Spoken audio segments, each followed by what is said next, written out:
Hello and welcome to my 200 plus subscriber special, questions and answers. A little while ago I asked you guys to ask me questions, and wow, you did, you really did. I'll never doubt my little community again, that's for sure, and good questions too. And if you didn't ask a question, that's okay too. You can just sit back and enjoy. And if you don't like Q&A videos, you can just wait for my next LP. Anyway, I'm going to look over here a bit because I have all the questions over here. So yeah, let's get started. Oh yeah, and if I butcher any names, any nicknames, I apologize. I know how that is. My nickname is not easy to say, Recluse York. I've heard it butchered quite a few times.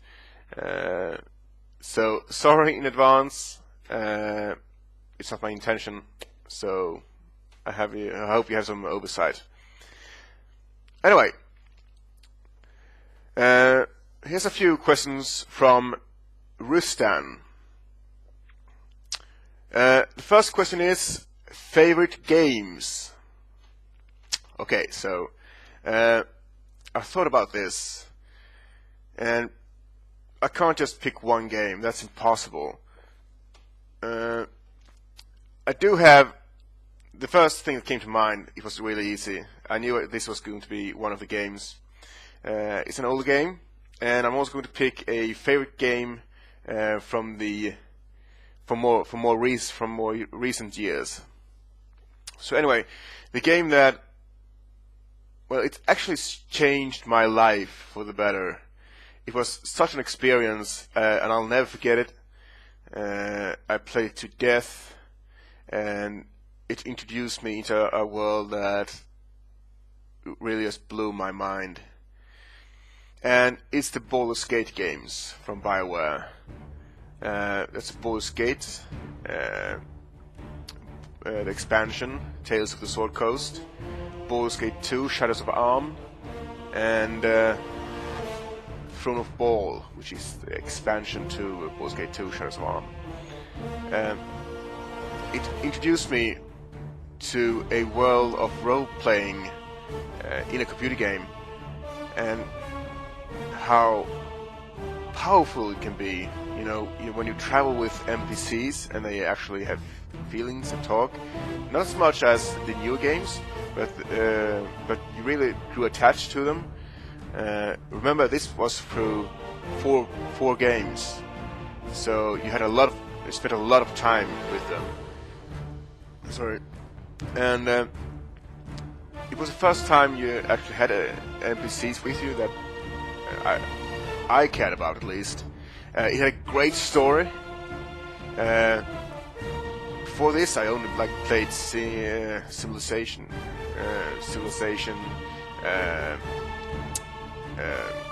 flight simulators and all that.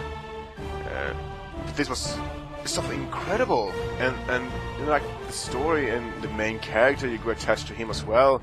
The music, like it just, I can't really describe it. I just getting goosebumps talking about this. And when the game ended, the last chapter in the Throne of Ball, and the epilogues of all the characters that had been with you started to roll. It was amazing, because it was so bittersweet. It was the first time I felt that kind of bittersweet feeling of finishing a game. You know, you have been traveling with these guys for hours or days, you know, in real life time, and now it was over, and it was so bittersweet, and it was so wonderful. So I decided to really pick up game mastering seriously after that. You know, tabletop role-playing, pen and paper, when you gather your friends around a table and you roll dice and you tell a story. And I knew that at the time we didn't really have that oomph in our role-playing games. We had a few game masters, but you know, it didn't really do it for me. But after playing Baldur's Gate, you really knew that it was so much more. It could be so much more. So I integrated music into the adventures. I made epic storylines, memorable NPCs that the characters could interact with, made sure that they felt like heroes, integrated moral choices, more now than I did before, but there was a few. I even had romances, believe it or not. And through that, through my pen and paper role-playing, I met plenty of friends and grew very close. And that is all thanks to Baldur's Gate and BioWare. So, since then, I'm a BioWare fanboy, you know, guilty. So, that's the favorite games of old, if you can say that. Favorite games now is the Mass Effect series.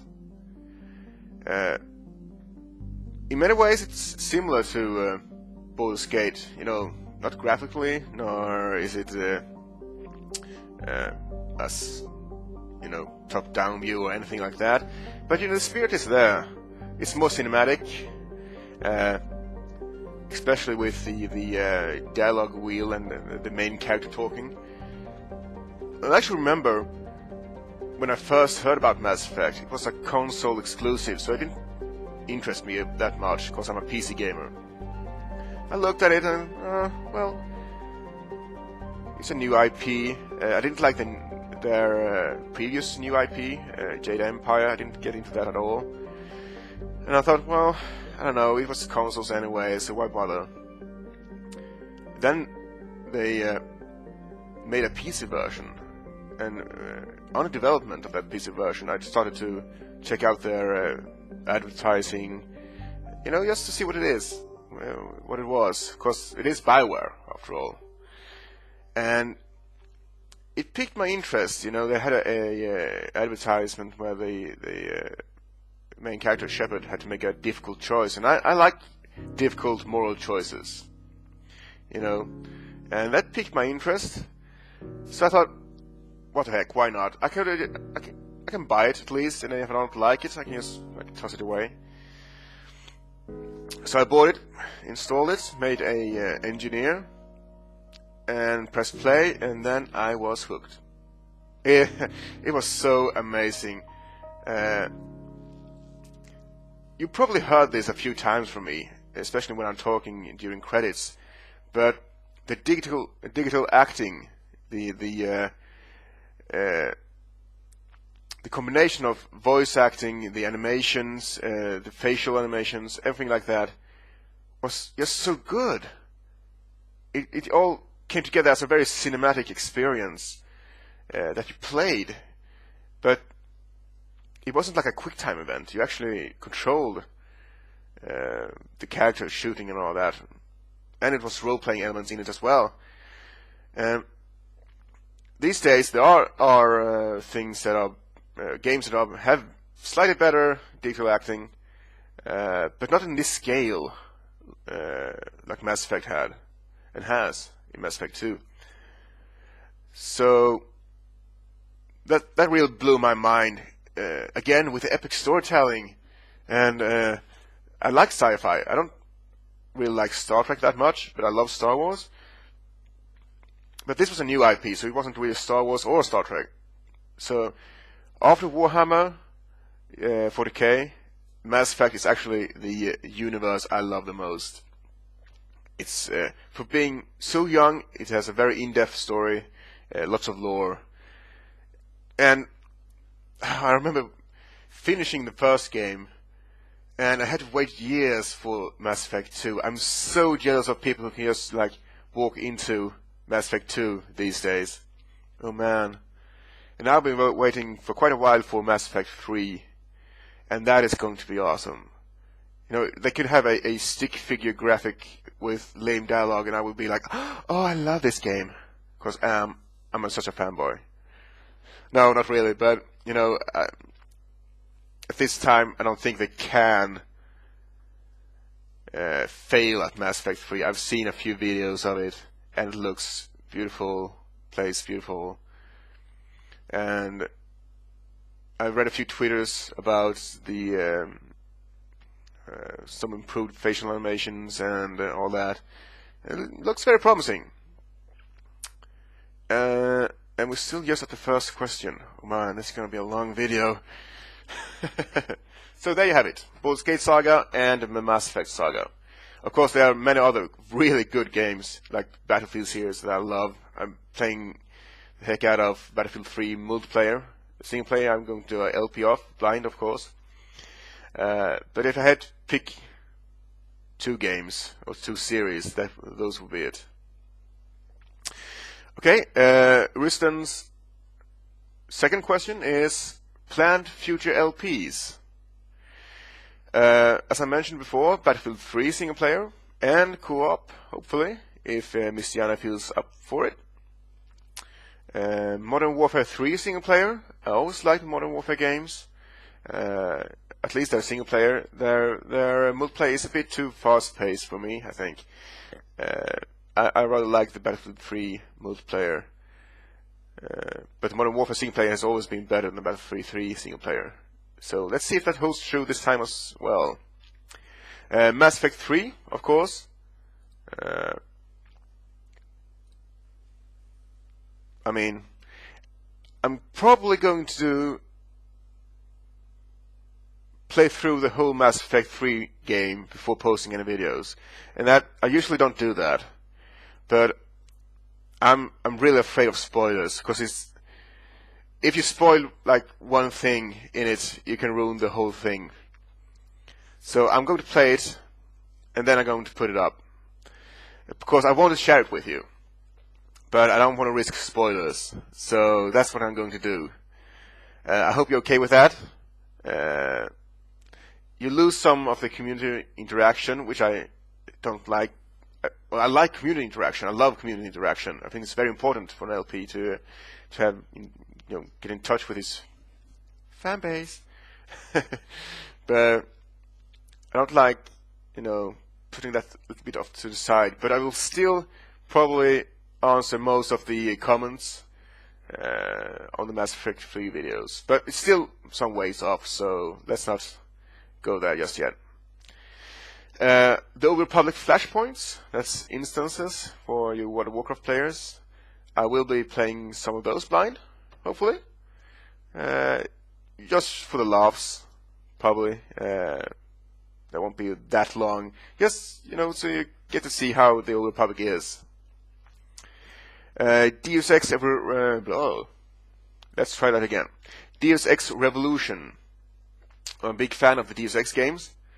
And yeah, there's really no question about it. I'm going to LP Deus Ex Revolution when it comes.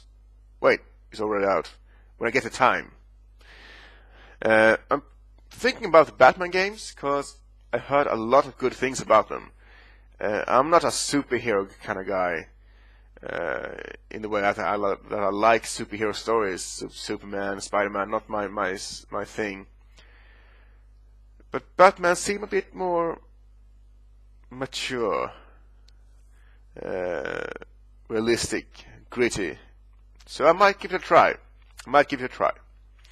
Other than that, I have no real plans. Might do some Flash-inspired horror game, or Flash-inspired Flash generated. A horror game in Flash. But I haven't decided yet. Okay, question number 3. Any games you're going to play but not LP? Yes. Actually, I've been playing Assassin's Creed, the Assassin's Creed games off camera. I actually started LPing Assassin's Creed 2, but after a while I felt that no, this is not a game I'm going to enjoy 100% when I LP it, because there was lots of collectibles, and while I didn't get every collectible, I did get some of the story-based collectibles, and you had to run around a whole lot and go off story, and it was a chore, and I just didn't feel comfortable commentating all the time while I was running around. So after a while, I decided to drop the LP and just enjoy the game. And I did always. I love those games. I really do. I played Assassin's Creed 2, Assassin's Creed 2 Brotherhood, Assassin's Creed 1, of course, before that. I'm going to play Assassin's Creed Revelations when I get the spare time. But I'll get there. I'll get there. Those are actually the only games I play offline, off camera. Well, I played Battlefield 3 multiplayer, and I might record some of that as well to show you. But yeah, I think that's it. Question number 4 from Riston. Best/most memorable LP moment. I really had to sit down and think about this, but I'm going to go with the first thing that came to my mind, and that is the school level in Fear 2. Man, I was so terrified. Oh man, even when there wasn't any enemies, things happened. The lights flickered, lockers opened, and when there was enemies, it wasn't like monsters. It was like some kind of spirits moving up at you, and it was just plain terrifying. And it was great, and I think it shows in my LP. So if you're interested in seeing me freaking out like totally, you should probably watch my Fear 2 LP. Oh man, what a level! Oh, this music is driving me insane, and I love it. Okay, so he barricaded the door.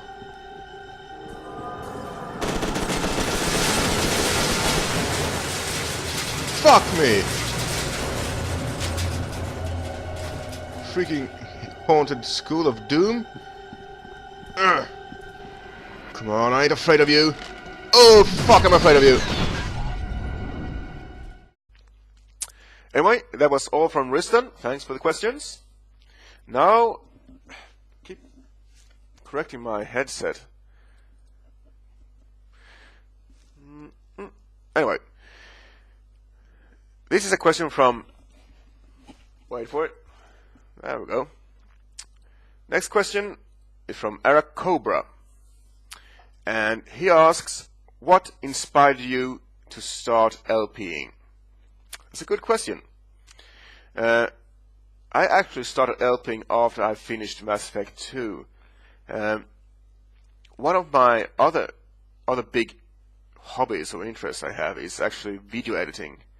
Like cutting videos, making trailers, music videos and all that. And I did that a lot for Mass Effect. I might even link you to my other channel that has all the Mass Effect stuff. If you haven't played and finished Mass Effect 2 and you plan to do it, I would advise not to watch it. But if you have, I would love to hear from you in my other channel. I put a lot of work into these videos, and I hope it shows.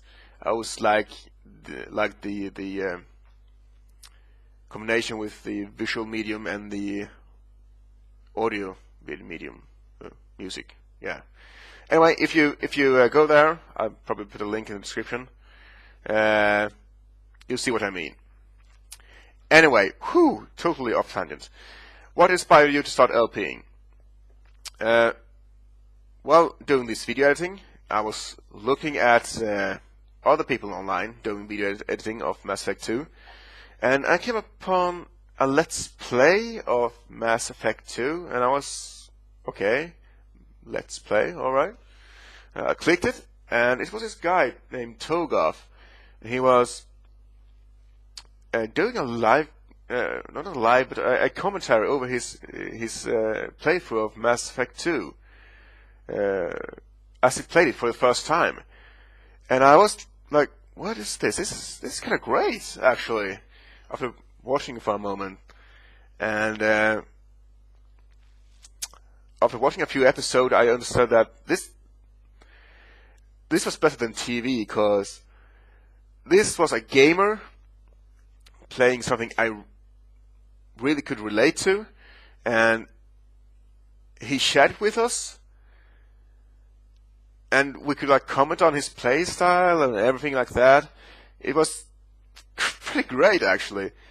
So he was the first LP I discovered. Since then, I actually stopped watching his LPs for other reasons, but I credit him for actually, making me understand what LPing is. After that, I found a slew of other LPers, but man who actually made me decide to start LPing was My Name Is Not Lily. He had a very nice commentary style, and I found out that I don't necessarily need to be super funny or anything like that to start LPing. I could just be me, and down that road it goes. I started with Alien vs. Predator 1. I did all the things wrong, too high mic volume, and I couldn't really render properly back then, I think. I did have plenty of experience, but not in rendering games like this. But anyway, it was good fun. I had real good fun LPing Aliens vs. Predator, actually, so yeah, those were the days. So yeah, there you go. Now it's time for Doom Extreme 1. And I always wondered, when there's numbers in names, do you say the 1, like Doom Extreme 1? Or is it just there because Doom Extreme wasn't available? Or do you like, I don't know, should I say 1 as well? Let's say 1 as well. It's in your name. So, Doom Extreme 1. Have plenty of questions. Favorite thing in the Warhammer universe? Explain why and anything needed to know to understand it. Wow. Okay, so if I had to explain everything needed to understand some of my favorite things in the Warhammer universe, I could sit here for hours. Really, it's big. And let's see. It was like created in 1986 or 87 or something like that by two guys. I think I got the names here. Yeah, Rick Priestley and Andy Chambers, as a futuristic companion to the Warhammer Fantasy Battles game. And all of these, Warhammer 40k and Warhammer Fantasy Battles, are tabletop miniatures war games. So you have miniatures and you paint them and you put them on a table and you roll dice and you have rules, so how vehicles and infantry move and shoot and all that. And it's like a chess game, but just more actiony. And my favorite thing in the Warhammer universe, Warhammer 40k universe, is the ease of which it allows you to create stories. Every battle we have with the miniatures or with the miniatures on the table, before we start the battle, we have a little small story why they are fighting. But this all escalates when you start role-playing, like pen and paper. Because right now I'm role-playing a Deathwatch campaign, which is a Warhammer 40k role-playing pen and paper. And since the universe is so deep and so huge, you can you can make up almost anything. I had a adventure with cowboys, aliens, and dragons while fighting on top a moving train. It was you can do everything, and it doesn't get silly, because it's a vast world with millions of worlds, and everything you can imagine could probably happen. So there you have it. My favorite thing in the Warhammer universe is the ease to create stories.